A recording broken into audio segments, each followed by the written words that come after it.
തീർച്ചയായും കേരളത്തിലെ ജനങ്ങളുടെ ജീവനും സ്വത്തിനും സുരക്ഷിതത്വം നൽകാനുള്ള ഉത്തരവാദിത്വം ഞാൻ പൂർണ്ണമായി ഏറ്റെടുക്കുന്നു.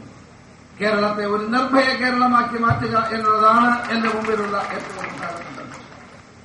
രാത്രിയിലും പകലും ഏതൊരു വ്യക്തിക്കും സ്വതന്ത്രമായി സഞ്ചരിക്കാൻ ഉള്ള അവസരം കേരളത്തിലുണ്ടാകണം.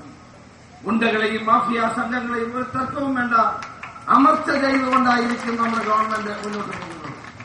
കേരളത്തിലെ പാവപ്പെട്ട സാധാരണക്കാരായ ജനങ്ങളെ ദ്രോഹിക്കുന്ന ഈ ഗുണ്ട മാഫിയ സംഘങ്ങളെ നിലയ്ക്ക് നിർത്താനുള്ള എല്ലാ നടപടിയും ഈ ഗവൺമെന്റ് സ്വീകരിക്കുന്നതാണ്.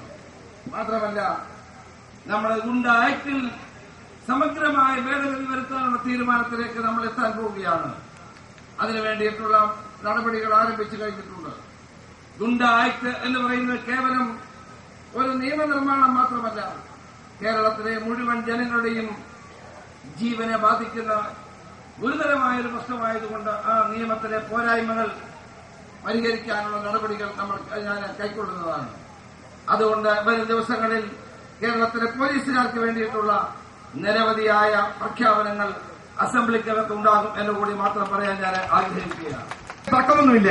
അതിന്റെ പ്രകടമായ ഉദാഹരണമാണ് ഇത്രയധികം താമസിച്ച വേദിയിലും സദസ്സിലും നമുക്ക് ഇതിന്റെ സ്വാഗത സംഘത്തിന്റെ ചെയർമാൻ അദ്ദേഹവും നമ്മെ ഹൃദയത്തിലേറ്റി മുന്നോട്ട് പോയി നെഞ്ചിനാറ്റി മുന്നോട്ട് പോയി ഈ നിയോജകമണ്ഡലത്തിലെ ജനങ്ങൾക്ക് വേണ്ടി അർപ്പിച്ച സേവനങ്ങൾ അദ്ദേഹം ഞാൻ സ്വാഗതം ചെയ്യുന്നു.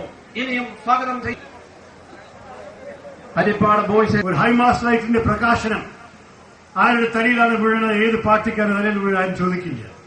ഇതിനെല്ലാറ്റും നമ്മൾ ഒരുമിച്ച് നിന്നിട്ട് ഈ രാജ്യത്തെ നന്നാക്കാൻ വേണ്ടി പ്രവർത്തിക്കണം.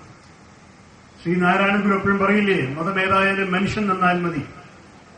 അതുപോലെ എന്റെ അഭിപ്രായമാണ്, രാഷ്ട്രീയം ഏതായാലും രാഷ്ട്രം നന്നായാൽ മതി. നമ്മുടെ രാഷ്ട്രത്തിന് എന്താ നല്ലത് അത് വേണം നമ്മൾ ചെയ്യേണ്ടത്.